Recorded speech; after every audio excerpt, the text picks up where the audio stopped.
जैसे मोदी जी और भाजपा के नेता जगह जगह बोलते हैं, सरकार बनाने के लिए बीजेपी वाले कुछ भी कर सकते हैं। मोदी जी की गद्दी पे ईमानदार पढ़ा लिखा व्यक्ति केजरीवाल बैठा। भारतीय जनता पार्टी वो भारतीय जनता पार्टी नहीं रही जो अटल अडवाणी के जमाने में थी, ईमानदार पार्टी। दोस्तों नमस्कार, आप देख रहे हैं सत्य हुंकार, मैं आपके साथ सत्यपाल। दिल्ली में जब से आम आदमी पार्टी की सरकार बनी है, लगातार केंद्र सरकार या यूं कहूं कि भाजपा सरकार के साथ तनातनी बनी रही। राज्यपाल के साथ केजरीवाल का झगड़ा आम हो गया। लेकिन कल का जो फैसला आया है, जो सुप्रीम कोर्ट ने सुप्रीम फैसला दिया है, क्या इस फैसले के बाद अब हालात बदलेंगे? सबसे बड़ा सवाल यही है कि क्या अब जो खींचतान थी वो खत्म हो जाएगी या एक बार फिर नए सिरे से, नए तरीकों से, नए तिकड़मों से ये खींचतान जारी रहेगी। आरोप प्रत्यारोप का सिलसिला लगातार आपने देखा। केजरीवाल ने जब जब कोई काम में रुकावट आई तो वहाँ केंद्र सरकार को दोषी ठहराया गया। लेकिन कल के फैसले ने स्थिति साफ की है क्या? इस सारे सवालों के लिए मैं आ गया हूँ परवेश मेहता जी के पास। परवेश मेहता जो 89 विधानसभा से संभावित विधायक पद के दावेदार हैं और राजनीति को बहुत अच्छे से समझते हैं। भारतीय जनता पार्टी में फरीदाबाद में पार्टी को खड़ा करने में अहम भूमिका उनकी रही है और फरीदाबाद की राजनीति को विशेषकर और भारतीय जनता पार्टी की राजनीति को अच्छे से समझते हैं। आज उनसे समझेंगे कि भारतीय जनता पार्टी और आम आदमी पार्टी की ये कसमकस जारी रहेगी या रुक जाएगी। आइए सबसे पहले स्वागत करते हैं परवेश मेहता जी, आपका बहुत बहुत स्वागत है सत्य हुंकार। नमस्कार। नमस्कार मेहता साहब, बहुत खींचतान हो गई, बहुत लंबा समय हो गया खींचतानी में। कल का जो सुप्रीम फैसला आया है, इसे अगर मैं कहूँ आपके शब्दों में तो सुप्रीम फैसला है। क्या इस फैसले के बाद आरोप प्रत्यारोप और इस खींचतान का जो सिलसिला है ये बंद होगा क्या? सीधा सवाल। बीजेपी एक ऐसी सरकार, ऐसे नेता हैं, उनको सुप्रीम कोर्ट का जो फैसला आया है वो हजम नहीं हो रहा। हालात ये हैं, मैं ये समझ में नहीं आ रहा कि दिल्ली के अंदर बीजेपी के नेता गली गली पैदल चले, पैम्पलेट बांट रहे होम मिनिस्टर, उसके बावजूद केजरीवाल जी बहुत बड़े बहुमत से जीते। कि उनको समझ जाना चाहिए कि दिल्ली की जनता क्या चाहती है। अब जो जनता को गुमराह कर रहे थे, कभी करे इतना पैसा अपने कोठी पे लगा दिया, कभी कुछ कह रहे ये शराब माफिया हैं, ये गुंडे हैं, उन सबका निचोड़ कल सुप्रीम कोर्ट ने दे दिया। सुप्रीम कोर्ट के फैसले के बाद जनता समझ गई है कि ये मोदी सरकार आम आदमी पार्टी को तंग कर रही है। आम आदमी पार्टी ईमानदार पार्टी है, ये कल फैसला आ चुका है। जो एलजी बार बार तंग कर रहे थे, काम नहीं करने दे रहे थे, कल सुप्रीम कोर्ट ने ठीक कहा, अच्छा फैसला सुनाया कि बताइए जनता ने जिस व्यक्ति को, जिस विधायक को चुन के भेजा है, जिस सरकार को चुन के भेजा है, उनको काम नहीं करने दे रहे हैं। अब केजरीवाल जी दिल्ली के अंदर खुलकर काम करेंगे। जैसे मोदी जी और भाजपा के नेता जगह जगह बोलते हैं डबल इंजन की सरकार, डबल इंजन की सरकार। मैं उनको बता देना चाहूं कि दिल्ली के अंदर आम आदमी पार्टी की डबल इंजन की सरकार बन गई और खुलेआम बन गई। पूरे अधिकार आम आदमी पार्टी को, सरकार को दे दिए गए। अब आप देखना आने वाले समय में आम आदमी पार्टी, केजरीवाल जी किस तरह जनता की सेवा करेंगे कि जनता याद करेगी कि ऐसा व्यक्ति मिलेगा नहीं। तो क्या ये माना जाए कि जो आरोप लगाते रहे केजरीवाल अब आगे नहीं लगाएंगे, ये पटापेक्ष खत्म हो जाएगा? नहीं, अभी वो नींद, मैंने पहले कहा ना, बीजेपी वाले सो नहीं रहे।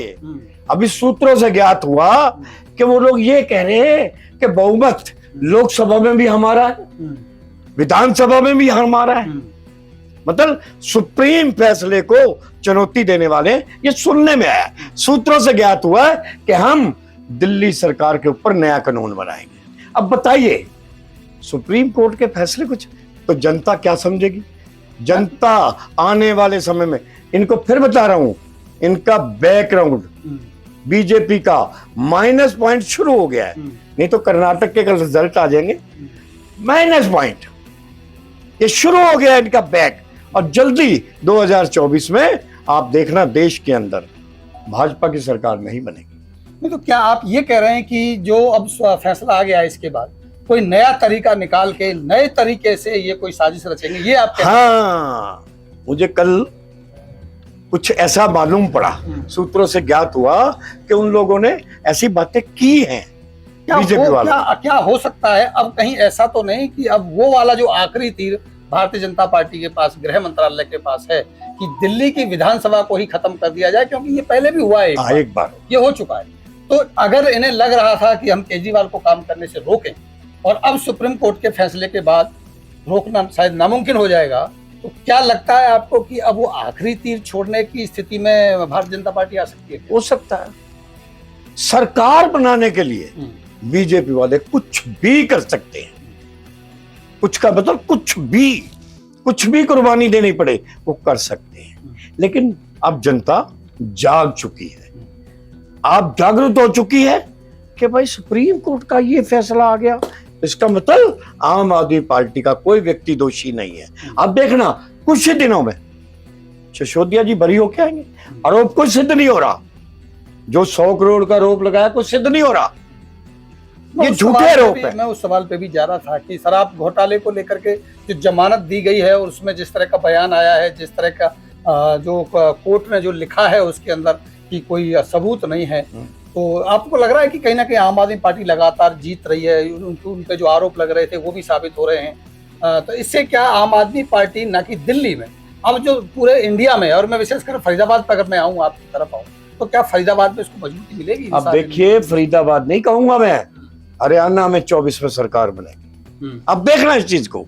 अब मैंने कहा जनता जाग चुकी है, जनता समझ चुकी है, और कुछ ही सालों में मोदी जी की गद्दी पे ईमानदार पढ़ा लिखा व्यक्ति केजरीवाल बैठा होगा। 2024 का हम बात करें, 2024 की लगभग शुरुआत हो गई है, अब लोकसभा के चुनाव की तैयारियां लगभग हो रही हैं, लेकिन जिस तरह से सरकार को घेरा जा रहा है, चाहे वो सुप्रीम कोर्ट के अब इन ऑर्डरों की वजह से हो, किसान आंदोलन हो, चाहे वो आपके जंतर मंतर का आजकल मामला चल ही रहा है, वो भी चला, उस पर आपका क्या आपकी प्रतिक्रिया रहेगी? मैं कई बार हंसता हूँ, वो बेटियां, बेटी पढ़ाओ बेटी बढ़ाओ, मोदी जी का नारा है, मेरा नहीं है। वो भी हरियाणा से शुरू हुआ, हरियाणा से शुरू हुआ।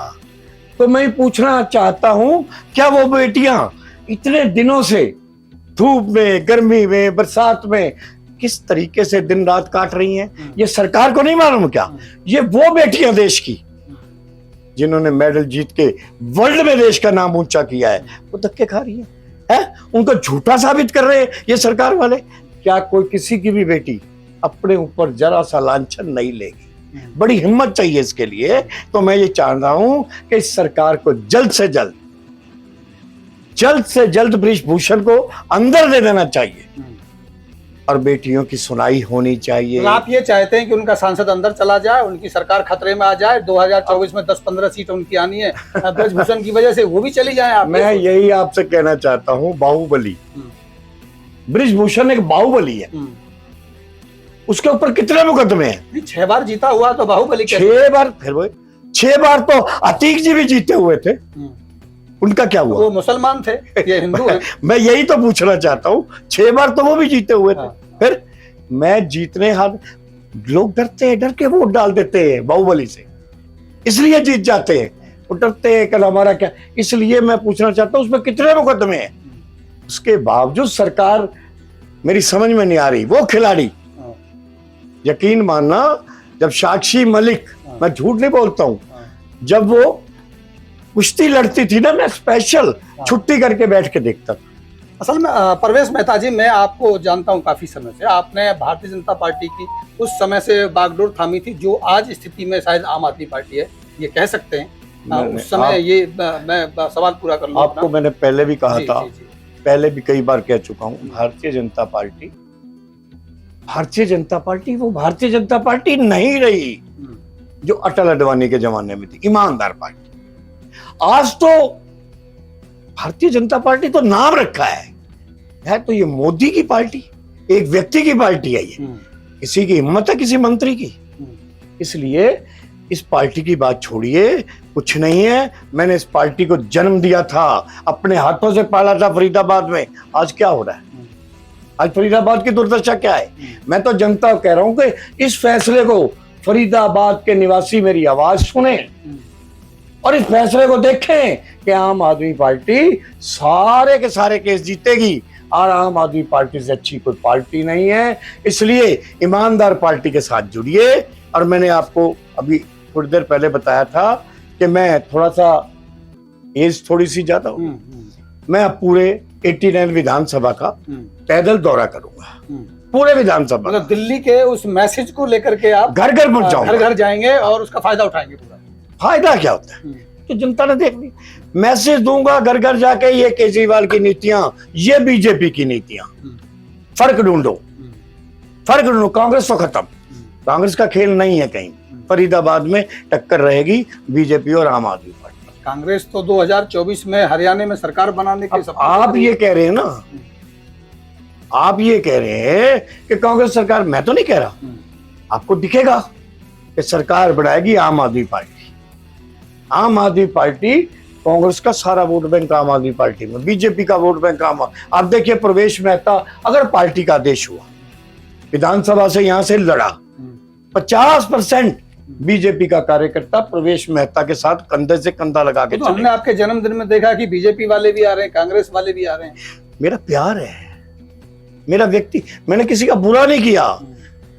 मैंने ईमानदारी से 10 साल पार्षद ईमानदारी से काम किया।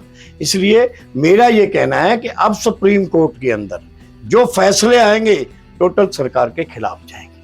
अब देखना, देखिए अब बॉम्बे का देख लिए क्या है। तो ये मान लिया जाए कि अब केजरीवाल आरोप नहीं लगाएंगे, काम करेंगे, अब काम करेंगे। अब देखिए कल का फैसला होने के बाद वो सीधे एलजी से मिलने गए, एक देखिए इंसानियत के तौर पे, चिढ़ाने के लिए नहीं, इंसानियत के तौर पे उससे मिलने गए कि भाई सुप्रीम का फैसला है, मैं आपकी इज्जत करता हूं, मिलके आए उनसे। अब जनता के बीच जाएंगे, काम को बढ़ाएंगे। जैसे बिजली पीछे रोक दी गई थी, बिल नहीं पास हो रहे थे, अब वो कोई दिक्कत नहीं आएगी। अब दिल्ली के अंदर मैं नहीं समझता जब तक केजरीवाल जी जिंदा है, 100 साल की उम्र हो, जब तक केजरीवाल को दिल्ली के अंदर तो कोई हराता नहीं। दिल्ली को पेरिस बना दिया जाएगा और उसका असर पूरे देश में, पूरे देश में जी, पूरे देश में होगा। अब हरियाणा का नंबर है, अब देखना हरियाणा की स्थिति लोग अभी तो कर नहीं यार नहीं। अब मैं कल भी दौरे पे था, लेकिन लोग जब बात करते हैं, हाँ दिल्ली में ऐसा हुआ, पंजाब में ऐसा हुआ, हरियाणा में भी होगा, तो लोग खुश हैं। चलिए, लोग खुश हैं और आप इसका फायदा अब अपने विधानसभा में 89 में देखिए, यहाँ की बात कर रहे हैं, महाराष्ट्र में देख लीजिए ना, महाराष्ट्र का जो फैसला आया वो ठीक है, उनकी सरकार बच गई, लड्डू बांट रहे हैं। अरे छिंदे जी, शर्म आनी चाहिए, लड्डू नहीं बांटने चाहिए आपको। फैसला तो आपके खिलाफ आया है, वो ठीक है, आपकी सरकार बची, लेकिन सुप्रीम कोर्ट ने ये तो कह दिया कि गलत तरीके से सरकार बनी है, राज्यपाल ने गलत तरीके से बनाई है। इतना कहना ही आपकी जीत नहीं, आपकी हार है। और वैसे ही राज्यपाल के ऊपर सवाल सुप्रीम कोर्ट खड़ा कर दे, क्या गरिमा रह जाती है इतने बड़े पद की? बड़ा सवाल। ये बात हमारे आदरणीय देश के प्रधानमंत्री सोचे। अब उनकी थोड़ी, राज्यपाल थोड़ी बोलता है, जो सरकार कहती है, जो प्रधानमंत्री कहता है, राज्यपाल तो वही बोलेगा। अब इन दोनों फैसलों से, दिल्ली वाले फैसले से और महाराष्ट्र के फैसले से, ये साबित होता है कि राज्यपालों के द्वारा विपक्ष की सरकारों के ऊपर हमला बोला जा रहा है, ये प्रमाणित हो जाता है। कैसे माने? देखिए 2024 का चुनाव, ये दोनों बात, तीसरा कर्नाटक का चुनाव आ जाएगा इसी, क्योंकि टीवी ये कह रहा है, मैं नहीं कह रहा, टेलीविजन में पिछले 3 दिन से आ रहा था कि ये कर्नाटक का चुनाव नहीं है, ये प्रधानमंत्री पद का चुनाव है। आपने भी तो सुना, पहले बोला गया ना। अब जब देखा डाउन हो गए तो उस बात को बंद कर दिया गया। तो हम भी कहते हैं चुनाव में ठीक है, प्रधानमंत्री पद। अभी कल नड्डा जी की हार होगी और अगर जीते तो मोदी जी की जीत होगी, इस पर तो हमने पहले भी बात की है। और कल जैसे ही नतीजे आएंगे उसके बाद हम आपकी प्रतिक्रिया। मैं आप एक ही बात कहना चाहता हूँ फरीदाबाद के वासियों से, अपने जिले के वासियों से एक मौका केजरीवाल जी को दीजिए, और यकीन मानना एक बार मौका आपने दिया, उसके बाद आपके पास वोट मांगने हमारा कार्यकर्ता नहीं जाएगा, आप खुद वोट देंगे विकास के नाम को, हम इतना विकास कर देंगे। यही मेरा निवेदन है कि आप आम आदमी पार्टी से जुड़िए और झाटू का बटन दबाइए और केजरीवाल जी को लाइए। चलिए, बहुत बहुत शुक्रिया आपका। एक बार फिर मिलते हैं बहुत कर्नाटक के नतीजों के बाद, फिर प्रतिक्रिया लेंगे। नमस्कार।